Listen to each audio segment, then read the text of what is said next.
Bueno, mientras los compañeros van ingresando, los compañeros que faltan, vamos a ir repasando un poquito brevemente lo que habíamos visto en las anteriores dos clases, a efectos de que se pueda entender de mejor manera toda esta última parte, ¿no? Para ya terminar con lo que es convenios de doble imposición. Y la próxima semana poder ingresar a lo que es precios de transferencia. Entonces, en ese marco, vamos a ir viendo, bueno, habíamos visto cuál es el elemento inicial de los convenios de doble imposición. Habíamos visto la residencia es primordial al momento de determinar lo que es la aplicación de este tipo de instrumentos internacionales. Aquí está. Habíamos visto cuáles son los elementos importantes para determinar residencia y para determinar establecimiento permanente, ¿no? Y habíamos concluido que lo que es residencia, bueno, el concepto, la definición de residencia va a estar enmarcada en que una persona, sea natural o jurídica, pueda realizar o pueda estar sujeta a gravámenes, efecto de la actividad que desarrolla dentro de un determinado estado, ¿no? Y también vamos a considerar la constitución en el caso de las personas jurídicas, que le va a dar origen a lo que es la residencia. Y en el establecimiento permanente habíamos visto que tenemos tres elementos fundamentales, es decir, tenemos el lugar fijo de negocios, la actividad lucrativa y el tema, o bueno, Anchita, el aspecto, perdón, hola, sí, buenas noches, Karen.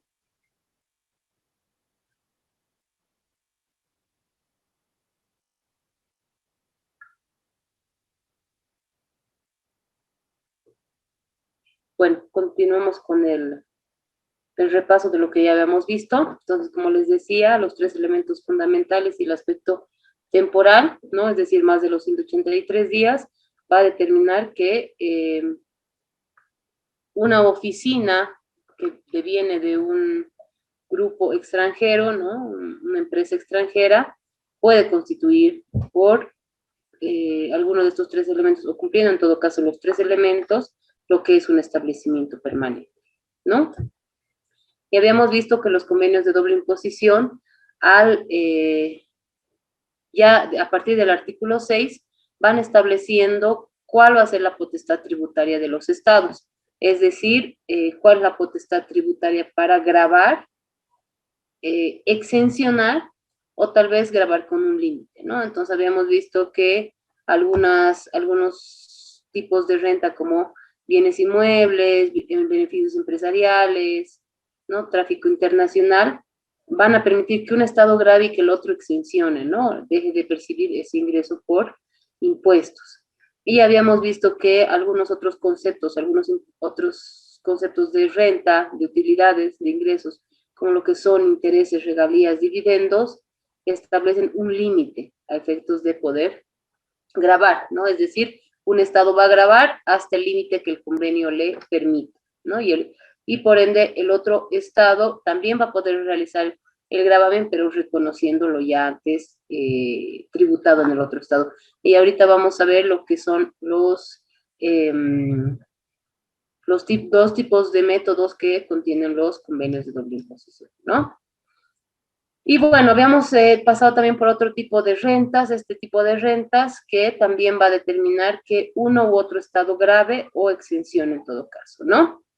Y nos habíamos quedado, el miércoles nos habíamos quedado en lo que era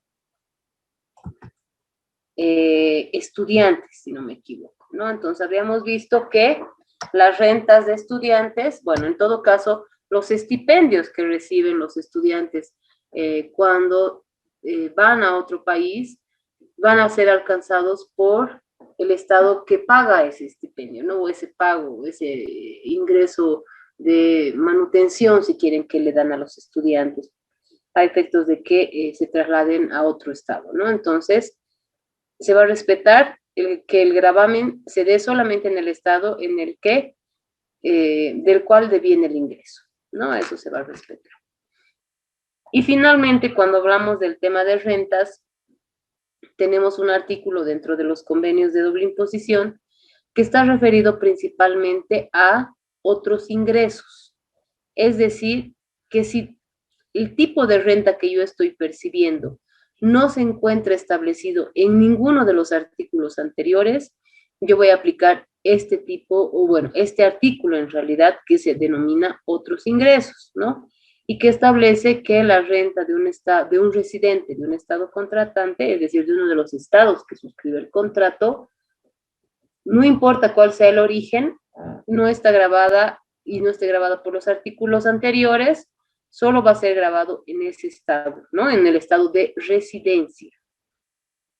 Ahora, ustedes se preguntarán qué ingresos podrían o qué utilidades podrían ingresar en este artículo, considerando que antes ya hemos visto utilidades por prestaciones de servicios, hemos visto dividendos, regalías, rentas de bienes inmuebles, de tráfico internacional, de dependientes, de independientes, de miembros de directorio, de cuerpo oficial, o sea, de personal oficial, acabamos de ver lo que es estudiantes, hemos visto artistas y deportistas.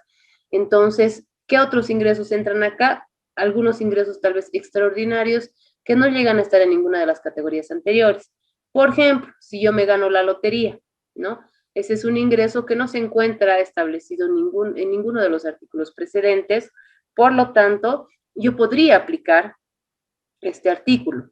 Porque, ¿qué pasa si yo soy residente argentina, pero da la casualidad que yo estoy aquí en Bolivia, compro un billete de lotería y me sale, ¿no?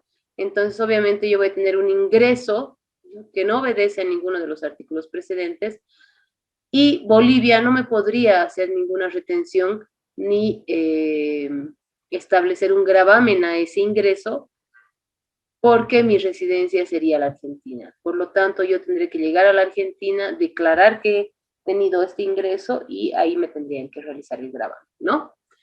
En cuanto a lo que son otros ingresos. ¿Qué otro ingreso ocasionalmente llega a entrar en este artículo? En muchos casos, las penalidades, ¿no? Porque, como les comentaba, cuando hablamos de los intereses dentro de lo que es el artículo 11, no se considera, en la definición no se consideran las penalidades.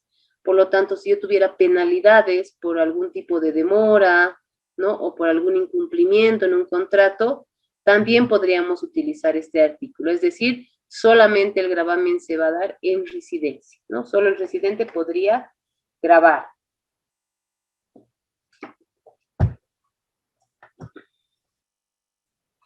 Es con este último artículo, ¿no? De otros ingresos que los convenios de doble imposición definen las potestades de los estados, ¿no? En este artículo hemos terminado con la parte de definición de potestad tributaria, ¿no? Es decir, que, y como les comentaba al inicio de las sesiones, nosotros cuando vamos a aplicar un convenio de doble imposición, ¿qué es lo primero que tengo que ver?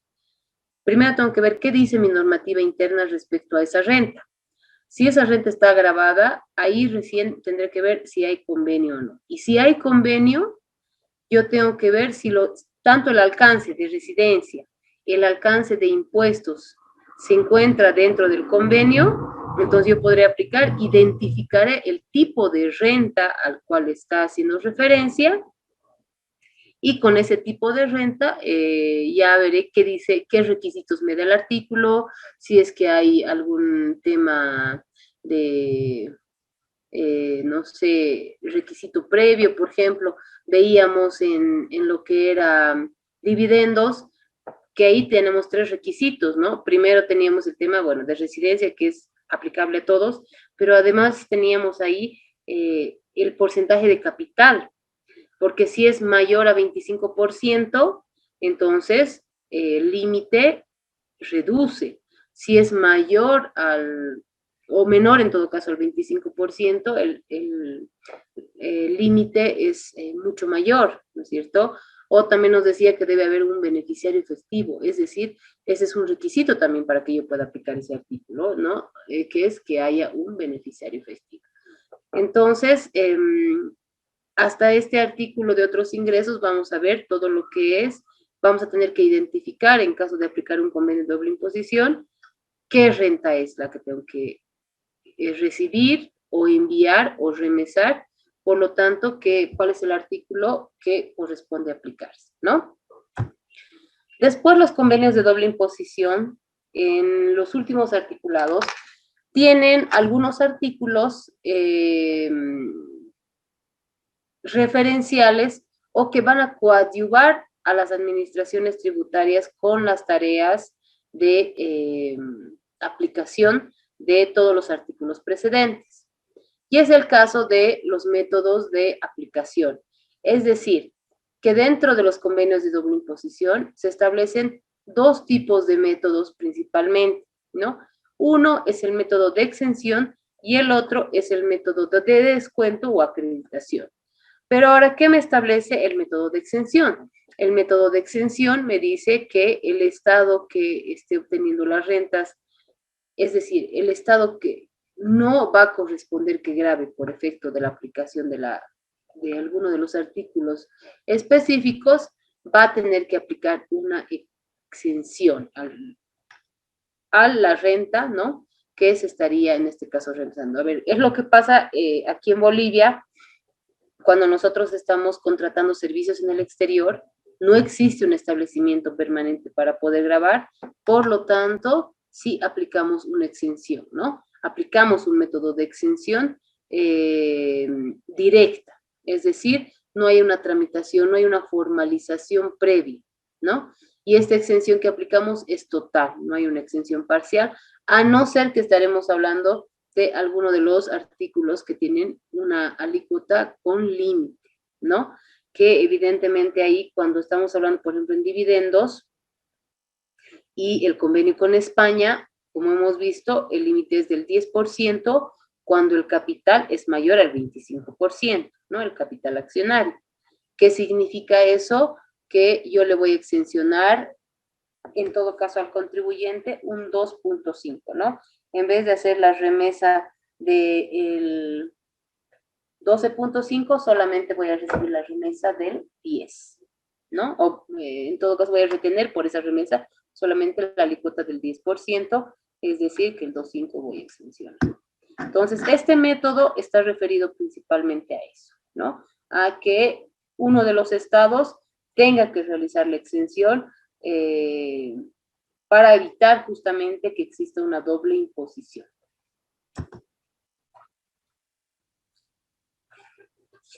El otro método es el método de descuento, ¿no? O acreditación, que lo llaman. Generalmente este método lo van a aplicar los países que tienen renta mundial.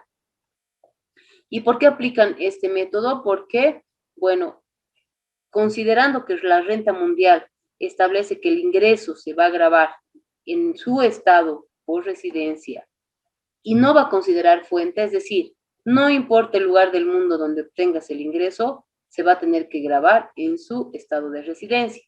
Es por eso que en este método lo que hace el otro estado es reconocer los pagos que haya hecho por gravamen en el otro estado. Para poner un ejemplo, si yo aquí en Bolivia, justamente al hacer las remesas por dividendos, estoy haciendo una remesa a la Argentina, ¿no? O pongamos con España, que es el 10%. Estoy haciendo una remesa a España. Y correspondería, en condiciones normales, corresponde que yo le grabe el 12.5. Pero como hay un convenio de doble imposición, yo voy a verificar qué dice el convenio de doble imposición. Dice que puedo grabar el 10% si hay un 25% de capital. En este caso, es socio, 50% de socio o de acciones tiene la empresa. Por lo tanto, yo voy a aplicar la tasa del 10%, ¿no es cierto? Y va a haber un sacrificio fiscal del 2.5% para el estado de donde se está remesando, pero el otro estado, que es de residencia, ¿no? El otro estado al que le correspondería gravar por ingreso, por tener una renta mundial, tiene una alícuota del 30%, ¿no? Pero ya como en Bolivia se ha pagado el 10%, ¿qué es lo que yo voy a hacer? Voy a descontar ese gravamen que ya se ha dado, ¿no? Esa alícuota que ya se ha dado. Voy a acreditarle al contribuyente lo que ya ha pagado.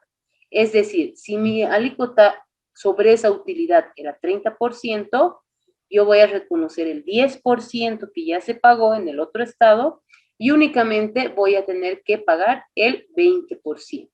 ¿No? Entonces el 20% ya se va a imposar en mi fisco. Entonces, este método se lo utiliza de esa manera, ¿no? Es decir, vamos a acreditar o descontar lo que ya se ha pagado en el otro estado. Como les digo, Bolivia como tal nunca ha utilizado este método, no lo utilizamos, pero sí aplicamos el método de exención.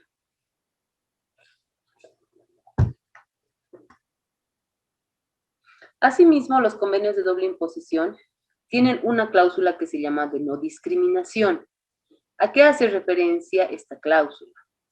Lo que quiere evitar esta cláusula es que los extranjeros, por tener una condición de extranjeros, tengan un tratamiento diferenciado respecto al tratamiento impositivo que tienen los nacionales.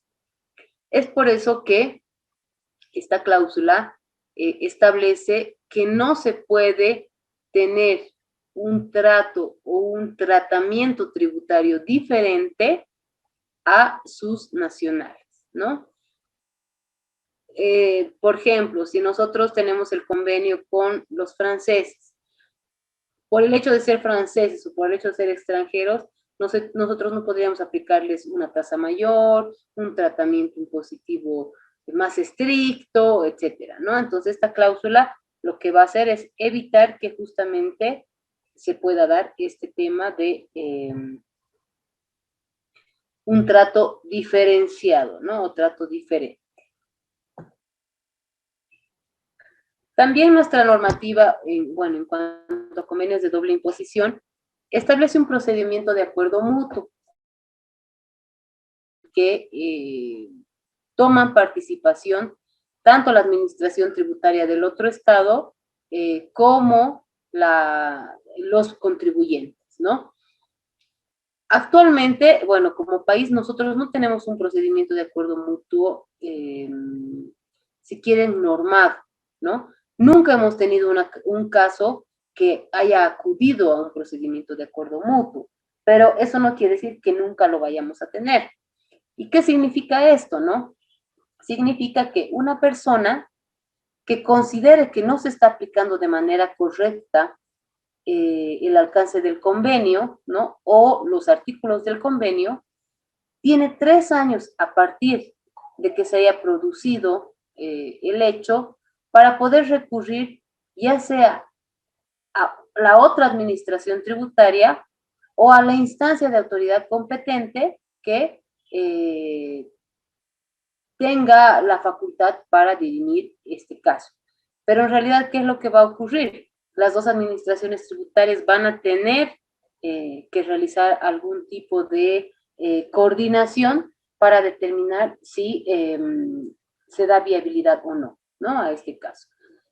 Ahora, algo importante que hay que hacer notar en este tema es que independientemente de las vías de impugnación internas que tiene, el contribuyente puede utilizar este procedimiento de acuerdo mutuo. Lo que sí es, como les digo, no está normado, por lo tanto puede causar algún conflicto si es que la impugnación que pueda realizar un contribuyente tuviera un resultado que pueda influir de manera contraria en la definición de qué se va a hacer en materia internacional con las administraciones tributarias y este procedimiento de acuerdo mutuo, ¿no? Entonces, esa podría ser la dificultad que podría darse en la aplicación de este tratamiento. No sé si hay preguntas hasta ahí.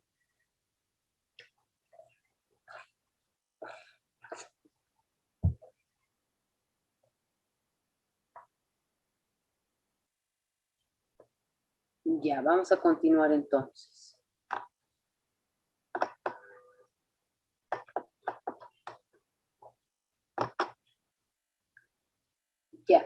Bueno, nuestros convenios, o bueno, todos los convenios de doble imposición también van a excluir de la aplicación de estas cláusulas a los miembros de misiones diplomáticas y consulares. Pero esto sabemos que también obedece a un tema ya más de principios internacionales, ¿no? Es decir, las misiones diplomáticas están excluidas del tratamiento tributario y la misma Convención de Viena establece que todos los miembros diplomáticos o consulares se encuentran exentos de la totalidad de los impuestos. Es por esa razón que también, considerando que no habría un tratamiento tributario en todo caso, estarían exentos de lo que es la aplicación del convenio, ¿no? Entonces, simplemente esta cláusula es aclaratoria.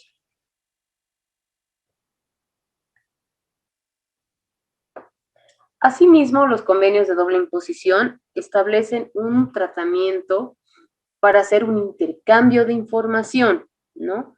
¿A qué se refiere esto?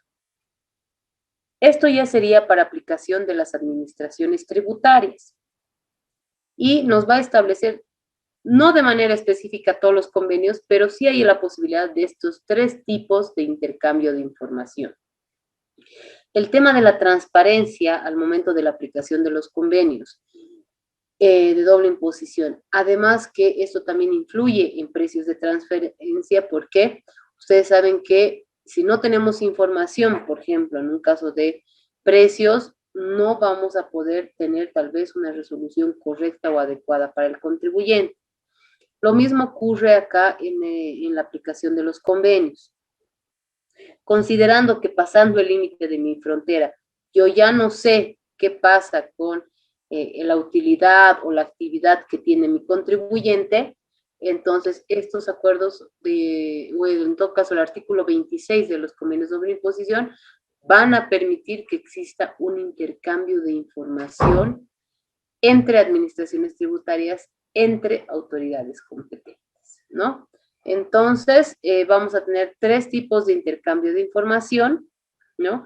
Es decir, un intercambio a solicitud o a pedido, un específico a solicitud o a pedido, un intercambio automático y un intercambio espontáneo. Les voy a explicar a qué se refieren estos tres tipos de intercambios. Perdón.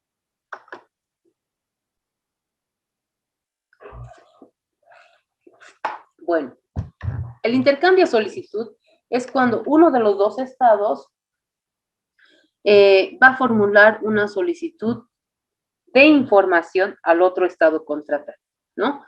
Pero para efectos de que se establezca este procedimiento, hay algunos temas que tienen que identificarse.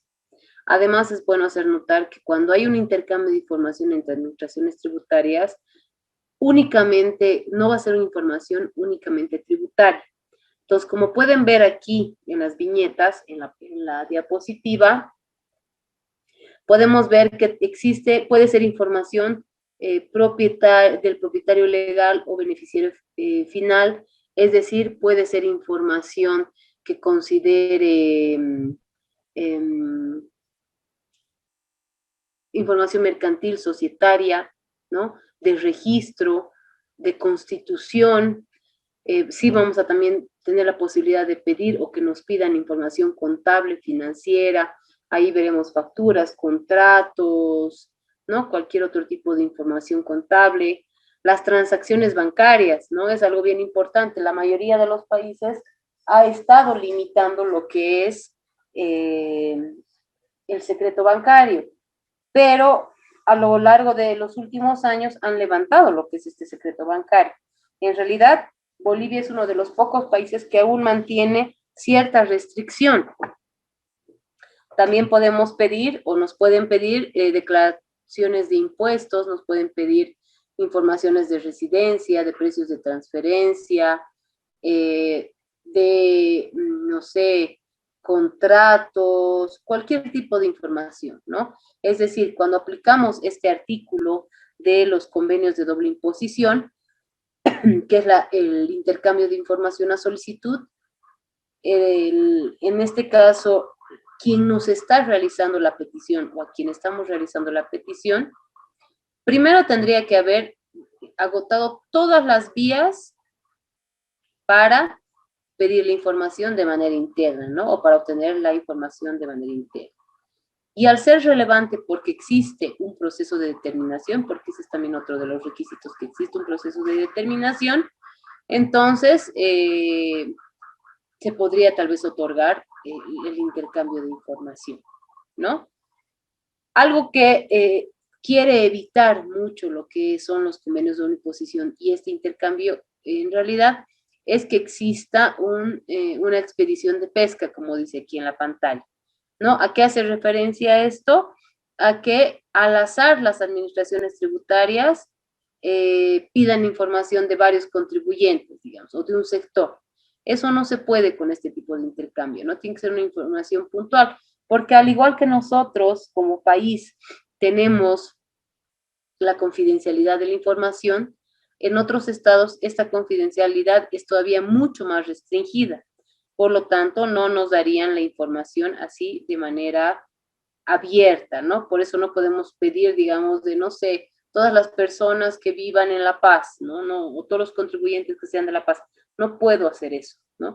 Tengo que especificar quién va a ser o quién es el contribuyente, por qué estoy pidiendo esa información, si he agotado todas las vías para poder obtener la información, todo esto, ¿no? Entonces, cuando vamos a aplicar el intercambio de información a solicitud o a pedido, vamos a tener que tomar en cuenta todos estos aspectos, además que la confidencialidad es muy importante porque estamos ya utilizando información de otro estado, ¿no? Información que también ha sido otorgada en el marco de la confidencialidad y esa confidencialidad tiene que continuar, ¿no es cierto? Después, lo que tenemos que tener en cuenta es que esta información necesariamente la vamos a tener que utilizar para el fin que hemos solicitado, a no ser que exista alguna disposición expresa para que podamos utilizar, por ejemplo, en un proceso judicial, ¿no? Para fundamentar algún tema o algún proceso judicial.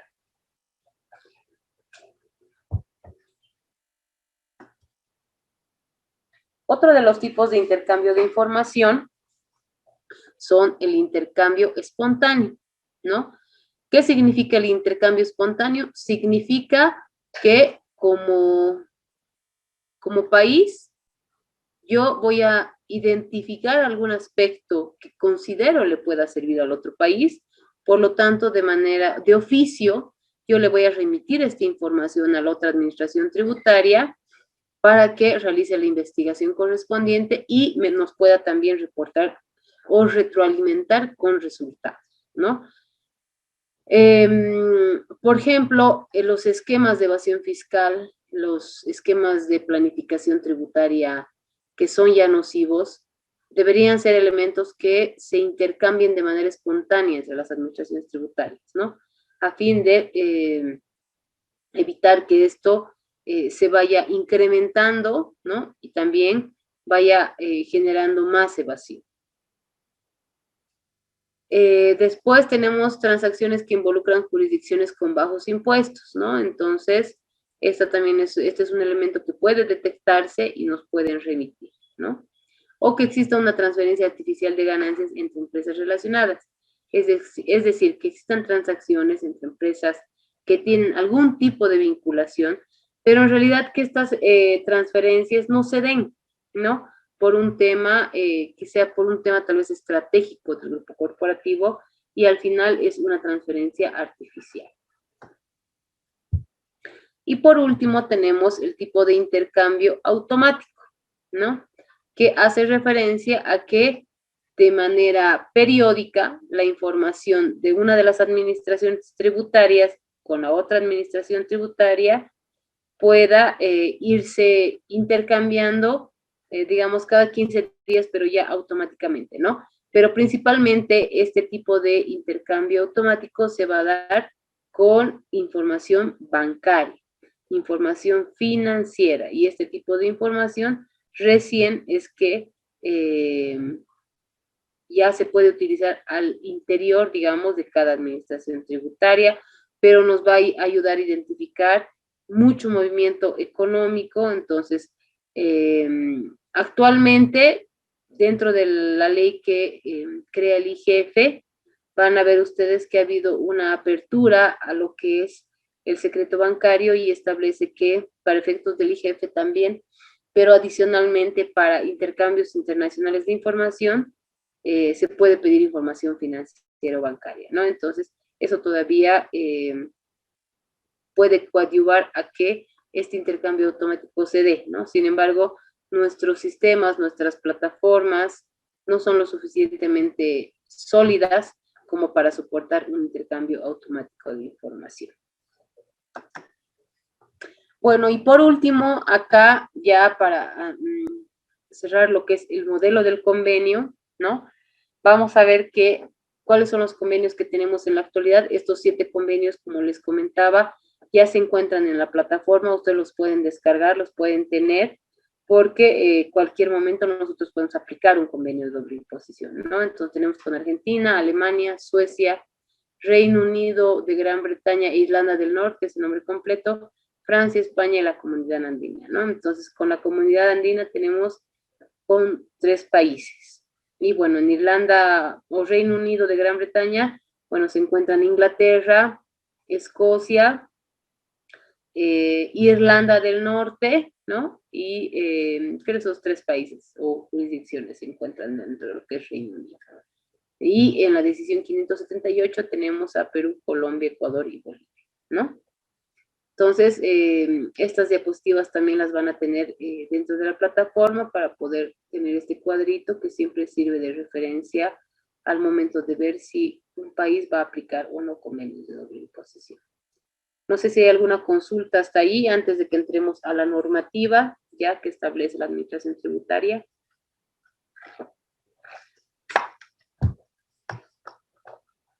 No importa que sea la consulta de los temas anteriores, de todo lo que hemos visto en realidad, ¿no?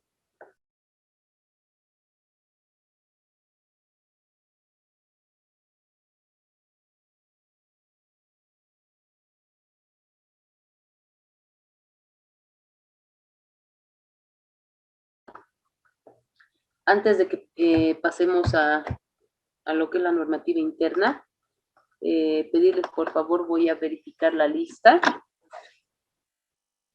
de las personas que se encuentran en este momento en aula. Un segundito, por favor.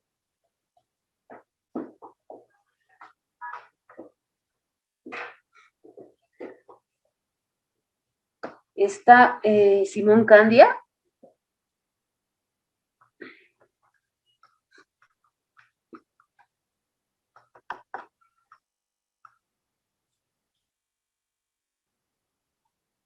Está Valeria Choque.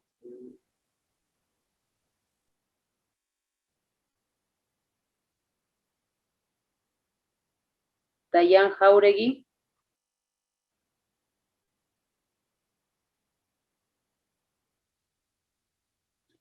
Shirley Gemio.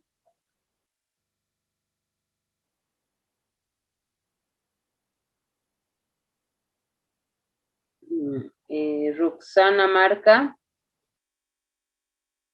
Presente, licenciada. Gracias, Roxana. Ever Melgar.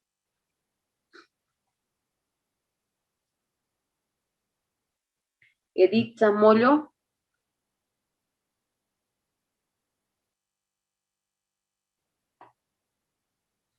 María Morucci. Presente, doctora. Gracias, María Luisa. Dafne Patón. Sí, doctora, presente. Robert Salas.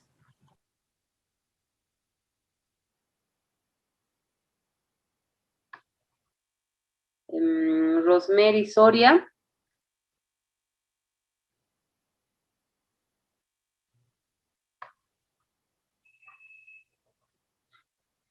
Evelyn Toledo.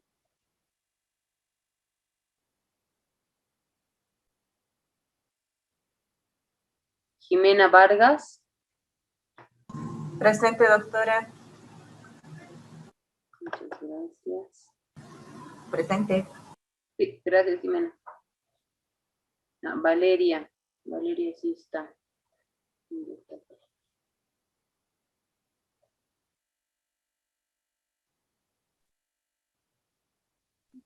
Wendy Vázquez. Sí, doctora, presente. Gracias, Wendy. Juan Carlos Vilca. Presente, doctora. Gracias. Y por último, Edwin Villegas. Presente, doctora. Gracias. Y alguien que no me ha llamado, creo que es Ovidia. Sí, buenas noches, doctora. No me llamó. Buenas noches. Gracias, Ovidia. Ya. Bueno, vamos a ver entonces, vamos a continuar ahora con lo que es la normativa interna.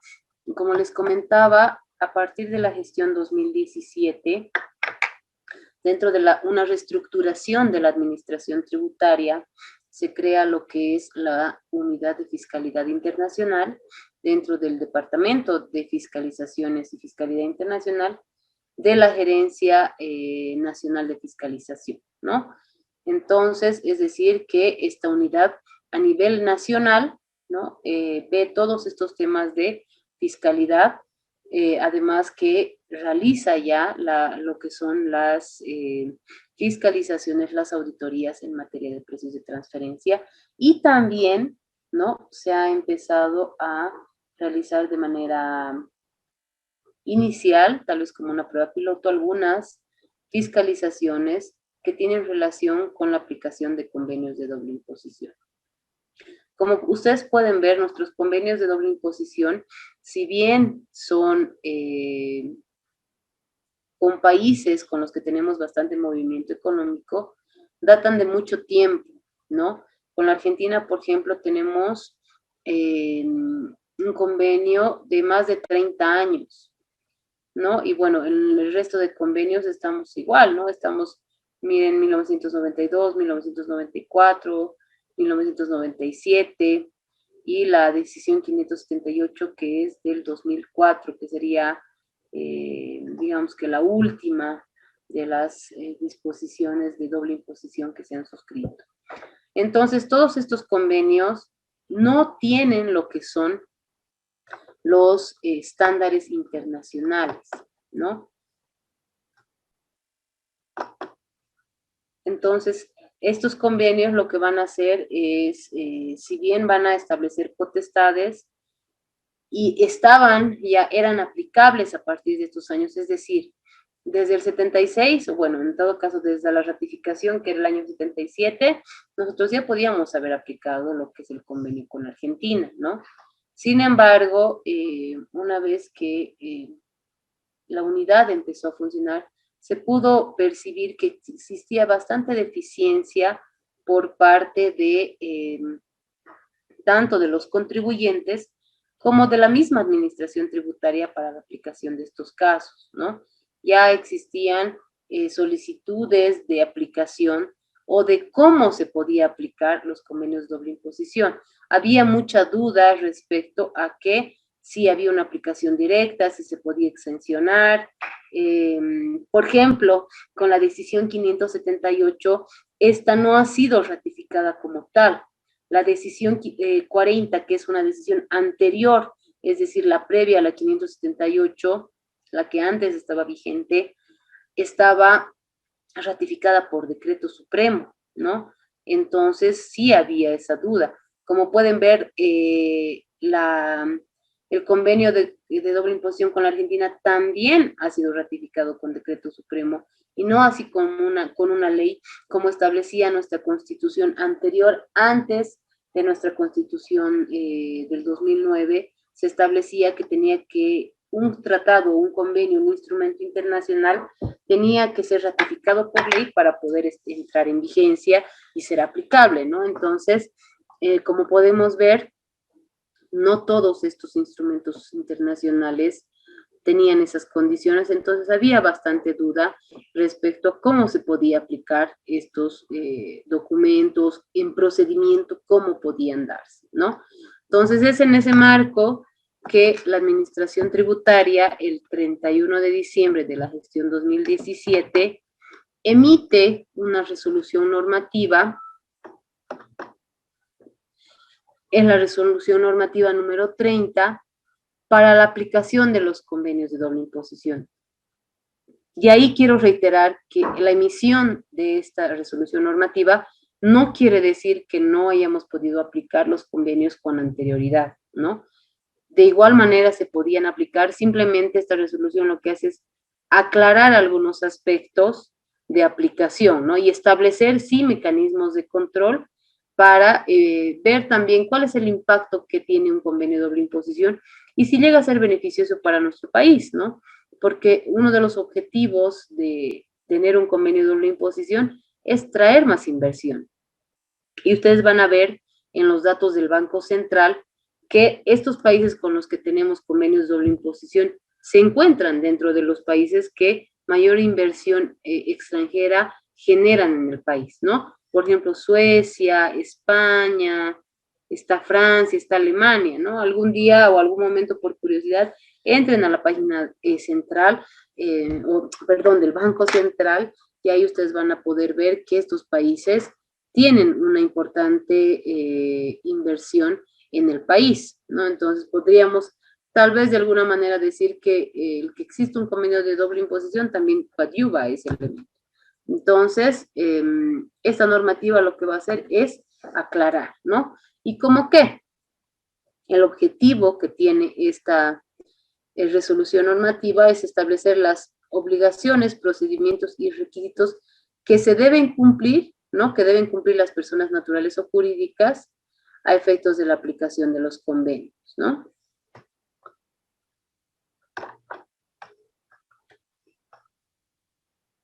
¿Cuál es el alcance que va a tener esta resolución? Bueno, esta resolución va a alcanzar a todas las personas naturales o jurídicas que de manera directa o en su calidad de agentes de retención apliquen las disposiciones contenidas en los convenios para evitar la doble imposición, ¿no? En manera directa porque podríamos estar hablando de residentes que se encuentren acá en el estado y que corresponda, por ejemplo, que se les exencione.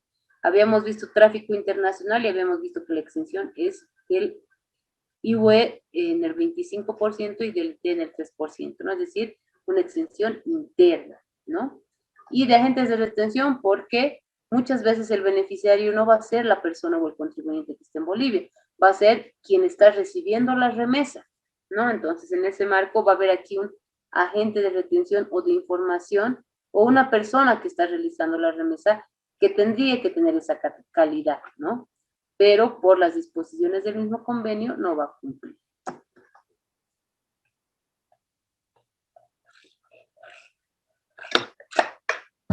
Bueno, aquí vamos a ver que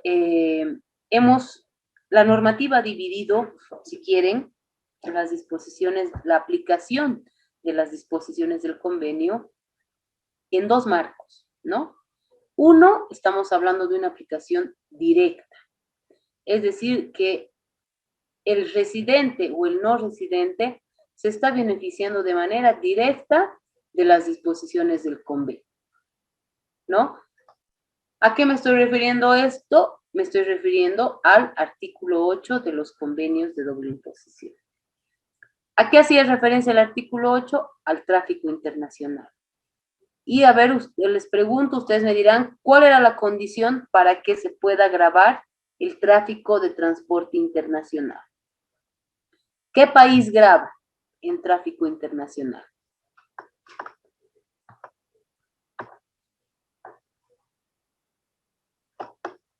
Ustedes me han dado hasta la definición de uno de los elementos de aplicación de este artículo.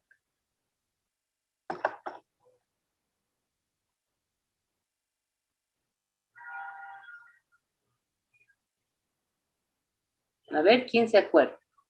¿Cuál es la condición para poder grabar, para que un Estado grave en el artículo 8 de los convenios de doble imposición?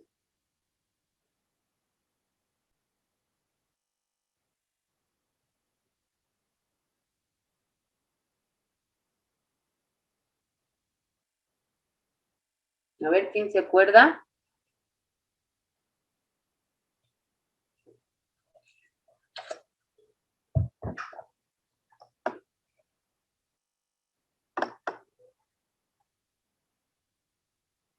Roxana.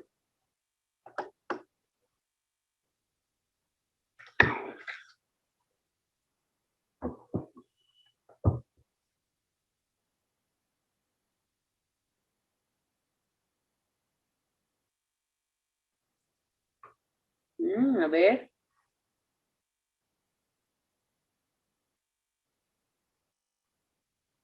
Edwin Villegas. ¿Cuál es la condición?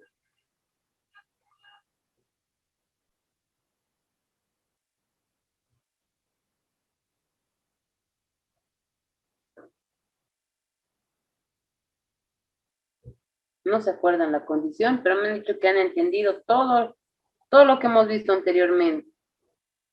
Y esto es importante que lo sepan porque justamente aquí es donde la administración tributaria recibe solicitudes que no corresponden, ¿no?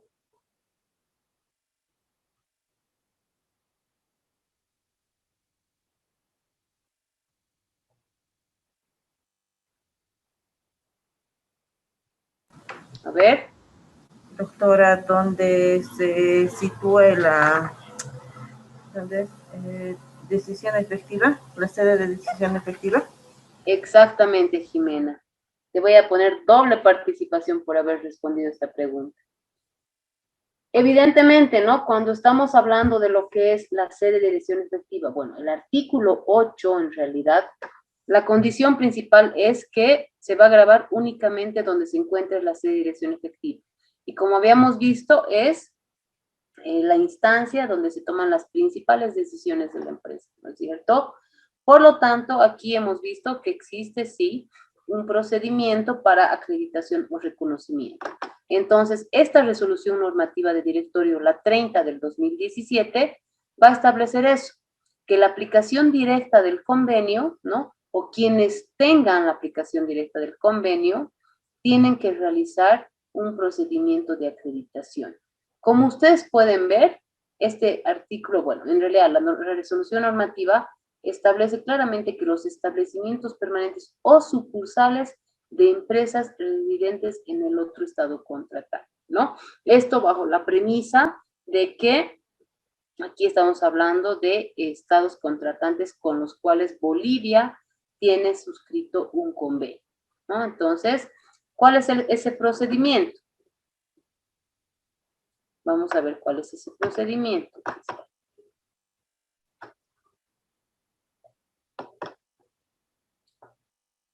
El contribuyente, ¿no? Que considere, bueno, que primero sea residente del otro estado, que sea un establecimiento permanente o una sucursal, y además que se encuentre en Bolivia desarrollando una actividad de tráfico internacional, lo más importante es la actividad, porque como les decía, muchas veces nosotros hemos recibido, o la administración tributaria ha recibido, solicitudes de empresas de consultoría, empresas farmacéuticas, empresas que tienen otro giro del negocio. Pero de manera específica estamos hablando en este caso del tráfico internacional.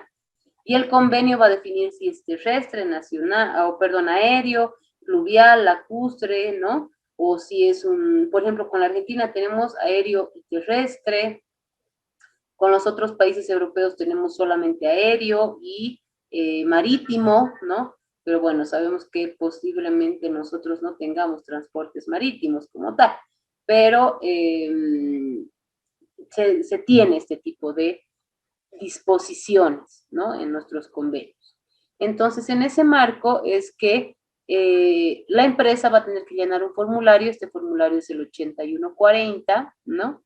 Para solicitar la acreditación como beneficiario del convenio. Pero además tiene que adjuntar a este formulario de solicitud el certificado de residencia fiscal. Y habíamos visto que el certificado de residencia fiscal tiene que estar emitido por autoridad competente, ¿no? Es decir, por la otra administración tributaria. Y además que va a tener que acompañar algunos otros elementos, como son el poder de representación legal o el poder específico para el apoderado, dependiendo quién vaya a realizar el procedimiento o en este caso este trámite de acreditación, ¿no? Entonces, es muy ágil la verificación de estos documentos, porque, como les decía, esto es una acreditación, no se está pidiendo una formalización de exención.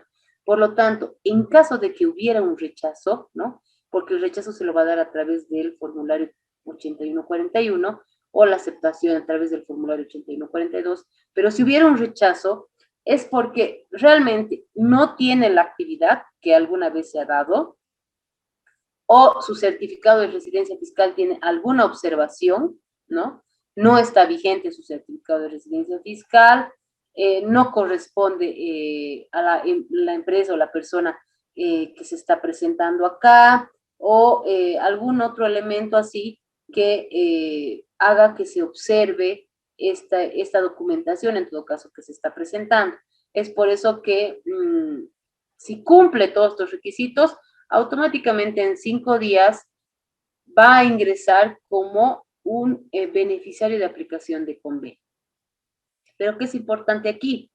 Como les había comentado en el tema de los certificados de residencia fiscal, estos tienen validez de 1 año para los certificados que emite Bolivia.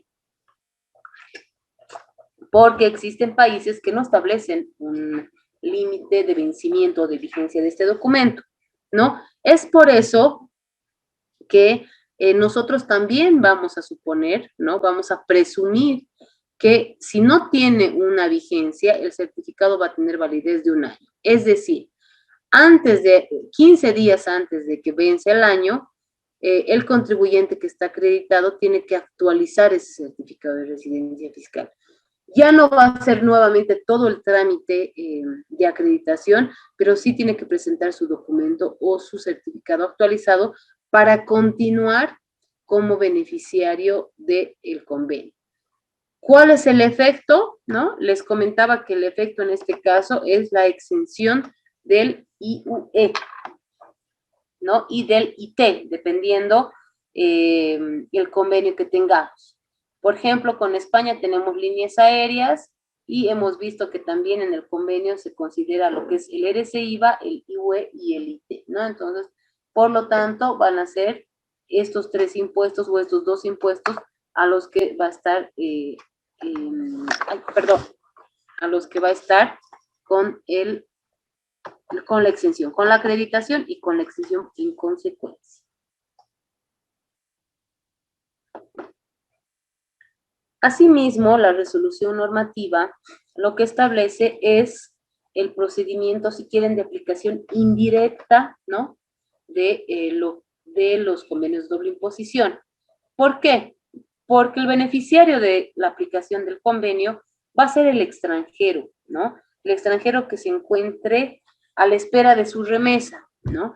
Entonces, otra parte de los artículos de la resolución normativa establece que quienes se vayan a constituir en agentes de retención por otras rentas, como son beneficios empresariales, intereses, dividendos, regalías, y podríamos poner acá las rentas por trabajos independientes, por trabajos dependientes, tal vez artistas, deportistas, etcétera, los otros tipos de renta, conforme a los convenios de doble imposición, ¿no?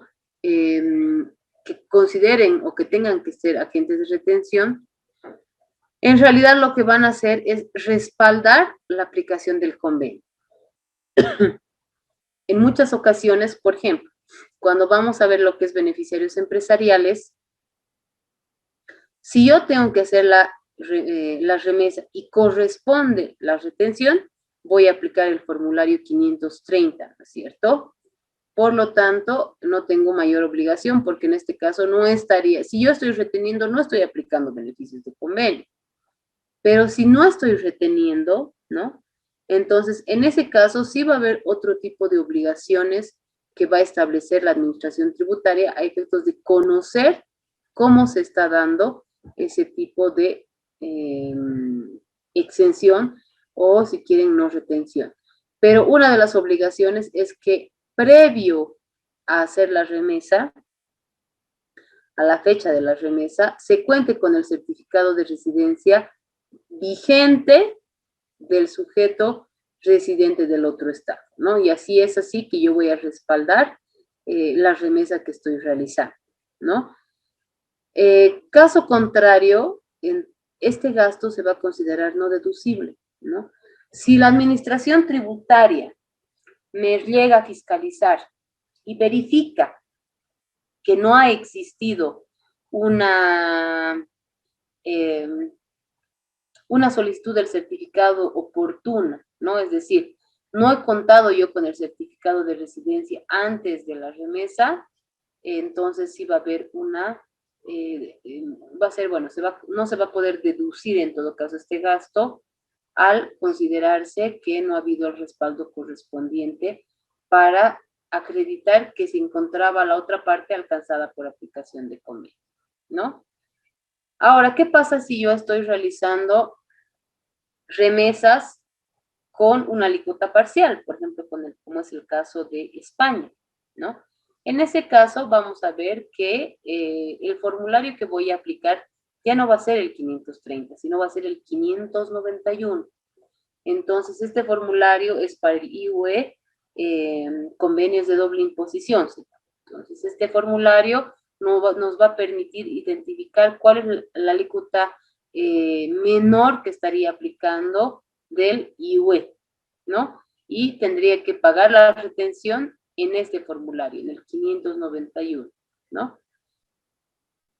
Y bueno, yo al mencionarles que tiene que haber el certificado de residencia fiscal, en ambos casos tiene que haber un certificado de residencia fiscal o domicilio fiscal, tiene que haber una conservación de este documento, porque en realidad no es que se va a hacer la presentación ante la administración tributaria, ¿no?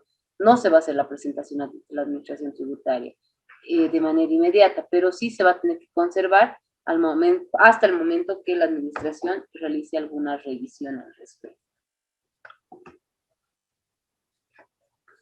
Otro elemento que establece esta resolución normativa es denominar como agentes de información a todas las personas naturales y o jurídicas que estén alcanzadas por esta RND, ¿no? Y que apliquen lo que son los convenios de doble imposición, que tengan operaciones en las que apliquen los convenios de doble imposición.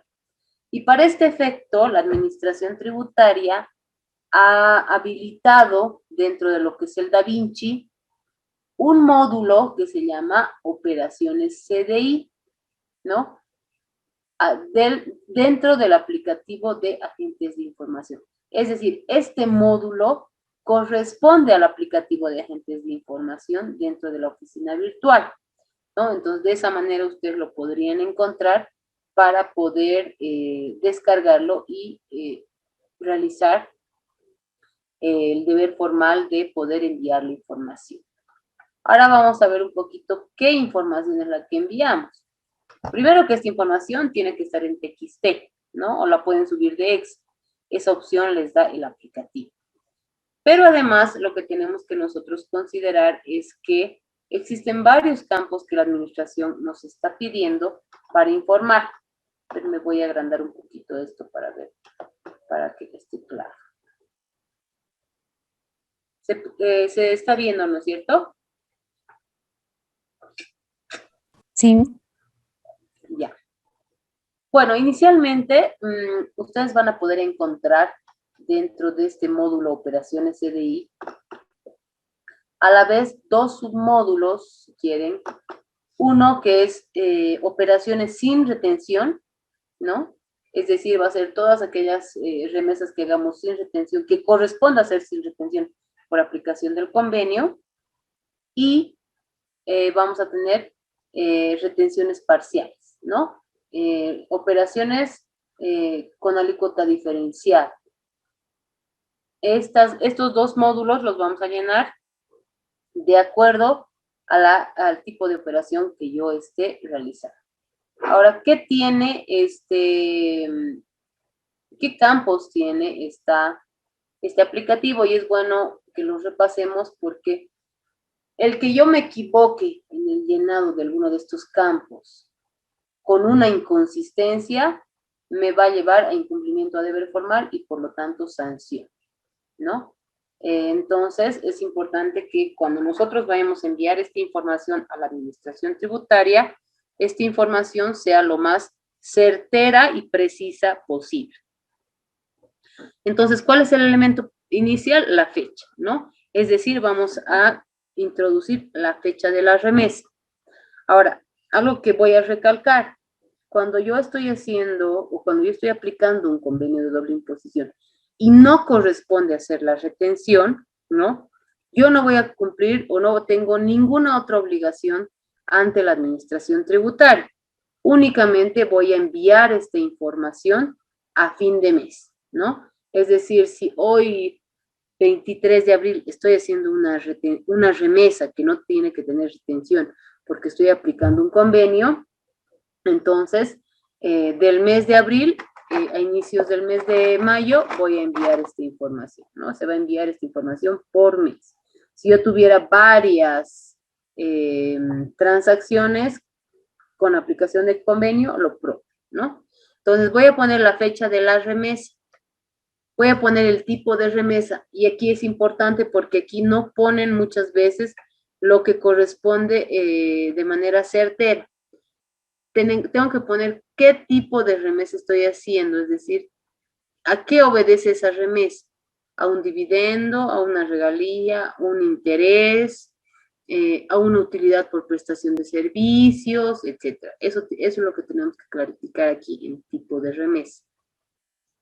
El CDI aplicado está ya parametrizado, por lo tanto pueden ahí tener los 7 convenios que tienen numeración, ¿no? Entonces, si yo tengo o yo estoy aplicando una remesa o no estoy reteniendo una remesa que estoy realizando a Colombia, entonces voy a elegir el número 3, ¿no es cierto? Porque se encuentra dentro de la Comunidad Andina de Naciones. El artículo del CDI aplicado, tengo que especificar qué artículo estoy aplicando para que la potestad tributaria sea otorgada al otro estado. Y ese es otro artículo, otro campo con el que muchos se están equivocando los contribuyentes, ¿no? Porque primero tienen que tener en cuenta que el tipo de remesa y el artículo aplicado deberían coincidir, ¿no? Este es un tip que les doy. Deberían coincidir.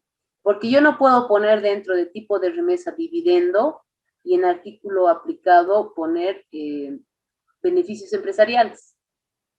¿No es cierto? No habría relación dentro de lo que estoy declarando en tipo de remesa con el artículo que voy a aplicar. Otro error. Están poniendo el artículo 5 o el artículo 4. Pero como hemos visto, hasta el artículo 5 lo que nos da el convenio son definiciones, ¿no? No estoy aplicando como tal ese artículo. Yo estoy aplicando el artículo donde se define la potestad tributaria. Es decir, dentro de estos artículos, dentro de este campo de artículo aplicado, debería considerarse del artículo 6 al artículo 20, ¿no? Donde están todos los tipos de rentas y la definición de la potestad tributaria para ese tema. Entonces, en lo que es artículo del CDI aplicado, ustedes tienen que identificar claramente a qué artículo están aplicando de los que ya les he dicho, ¿no? Del 6 al 20, porque hay mucha confusión en esta parte. Bueno, el importe remesado, voy a establecer cuál es la entidad financiera, el código SWIFT. El tipo de beneficiario también es importante porque yo voy a señalar si estoy remesando a mi casa matriz, a otra sucursal, ¿no? O la casa matriz a la sucursal o de entre sucursales. O si es una persona ajena, diré que es una persona natural o una persona jurídica, ¿no? Tercero, persona jurídica o tercero, persona natural.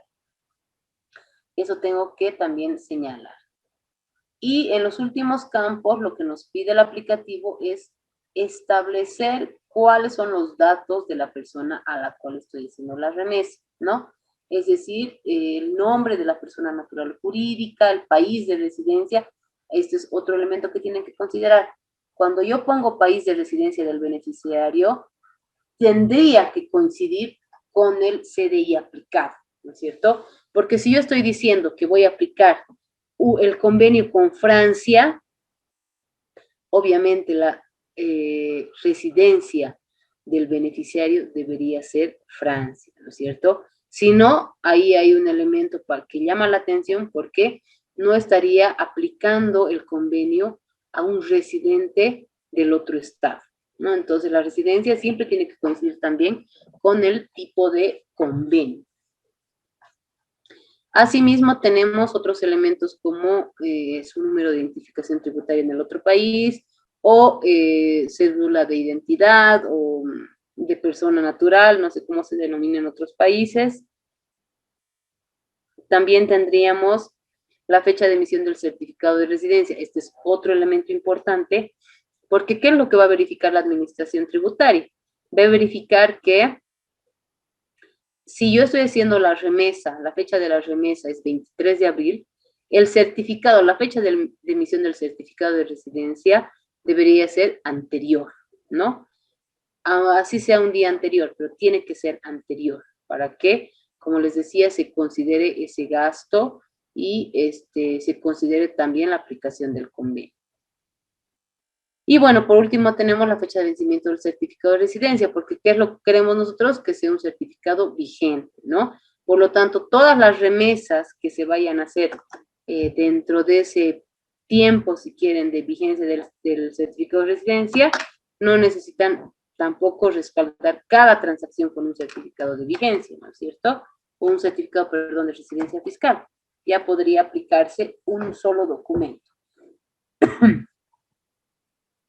¿Cuáles son las particularidades de esta definición como agentes de información?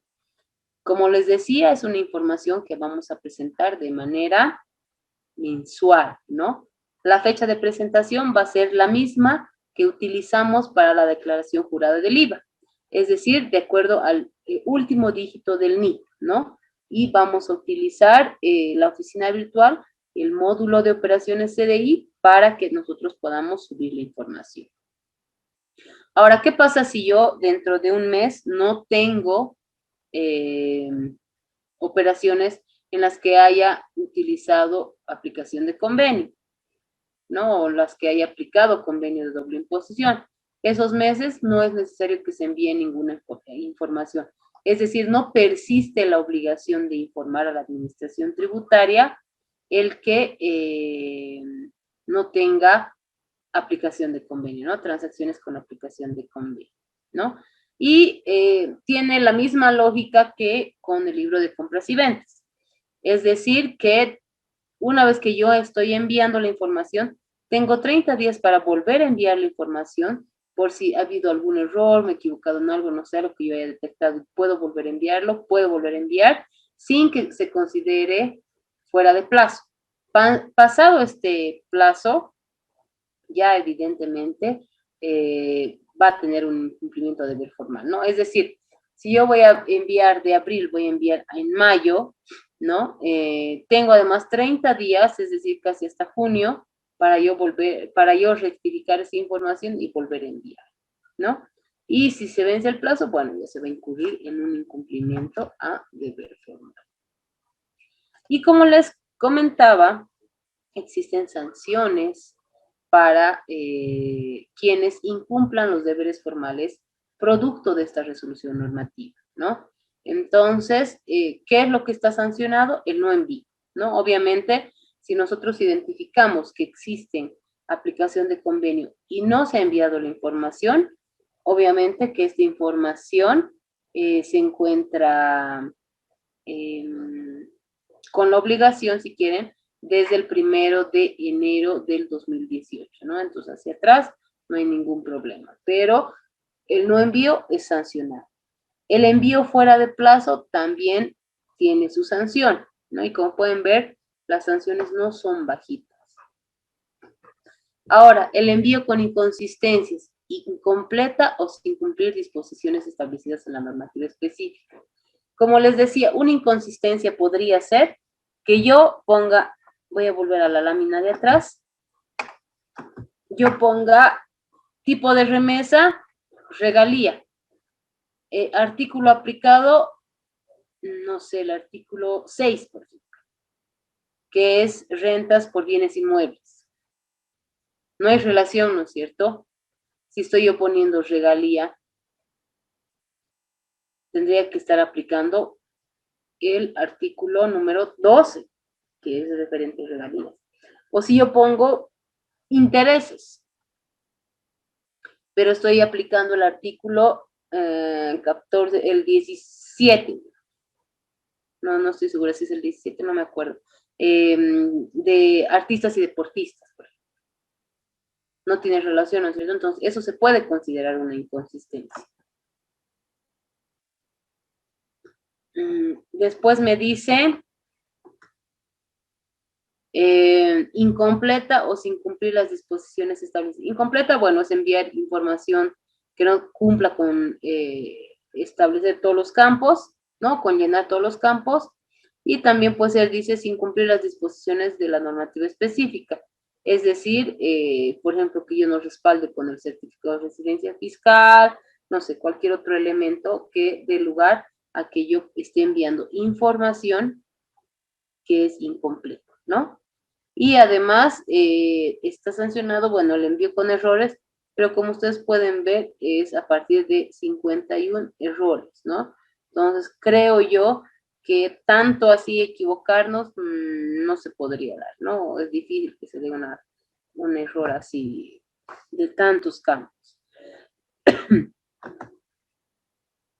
Entonces es así que de esa manera la administración tributaria ha regulado un poco lo que es la aplicación de los convenios y como les decía, son disposiciones que no limitan a que el convenio de doble imposición no se haya aplicado antes, ¿no?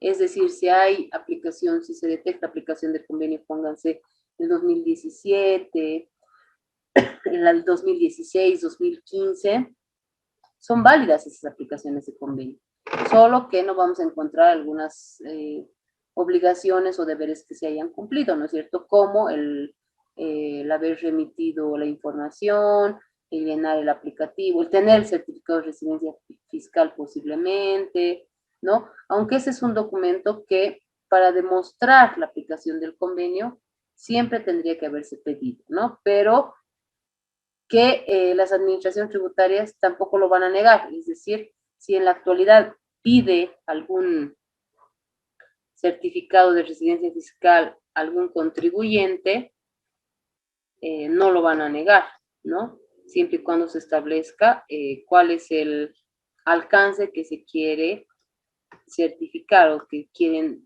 por el cual se quiere la emisión del certificado. Es decir, si yo pido a la administración tributaria de, no sé, del Perú, que pueda tener o me pueda enviar, otorgar un certificado de que yo era contribuyente en la gestión 2015, seguramente lo va a hacer, ¿no? No hay restricciones respecto a ese tema.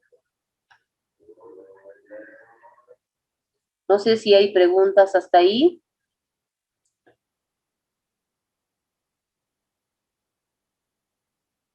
¿Alguna pregunta? ¿Todo ha quedado claro? ¿Ya están en condiciones de aplicar disposiciones de convenios?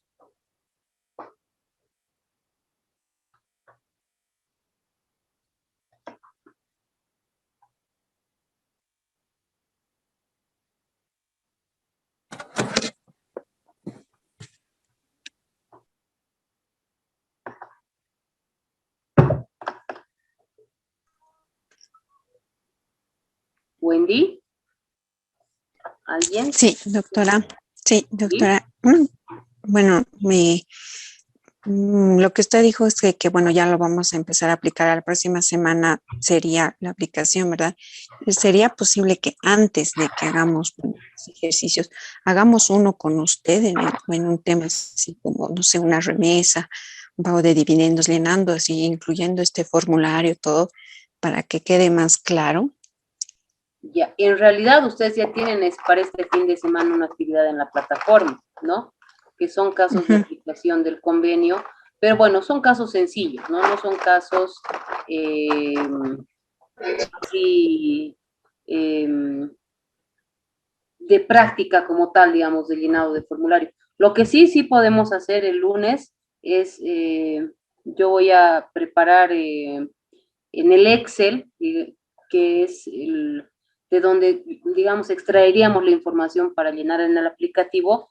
Obviamente, tal vez subirlo al aplicativo no vamos a poder por este tema de que tendría que yo tener una oficina virtual, ¿no? Tendría que ser contribuyente de una oficina virtual y además que no tengo usuarios prueba, pero sí lo que podemos hacer es llenar.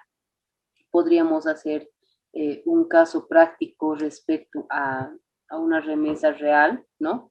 Y en función a eso, ver cuál es la hermenéutica, ¿no? ¿Qué es lo importante, pero previamente a estos casos de procedimiento o a este tema de procedimiento de llenado de la información? Lo importante es que ustedes tengan claro cómo identificar qué artículo estoy aplicando, ¿no? Entonces, como les decía, primero tengo que yo ver mi normativa. ¿Qué dice? ¿Esta renta está grabada o no está grabada?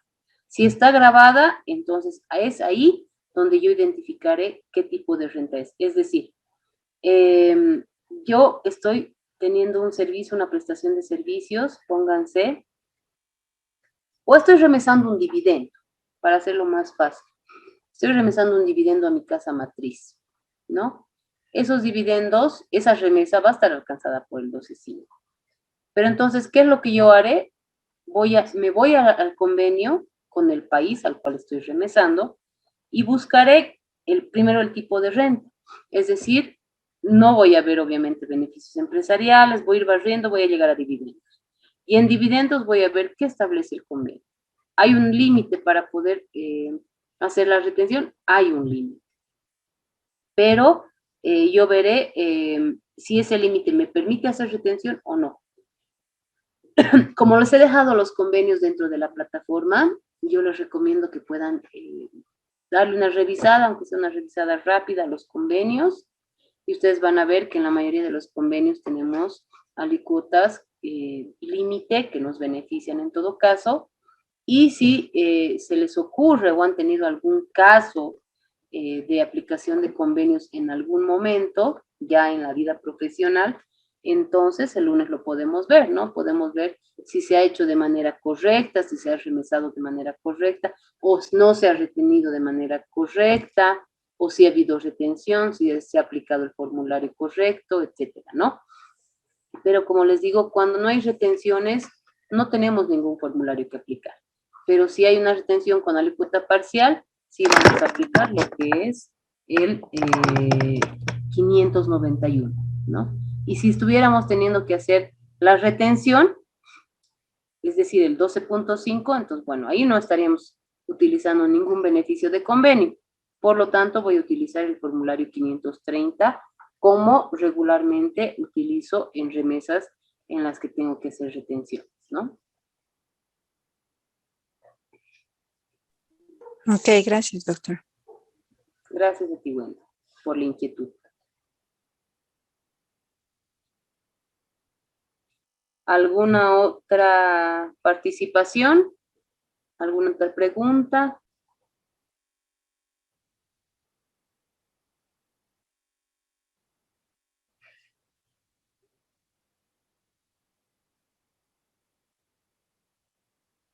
Bueno, si no tenemos ya ninguna otra consulta, de todas maneras el lunes podemos verlo de manera inicial.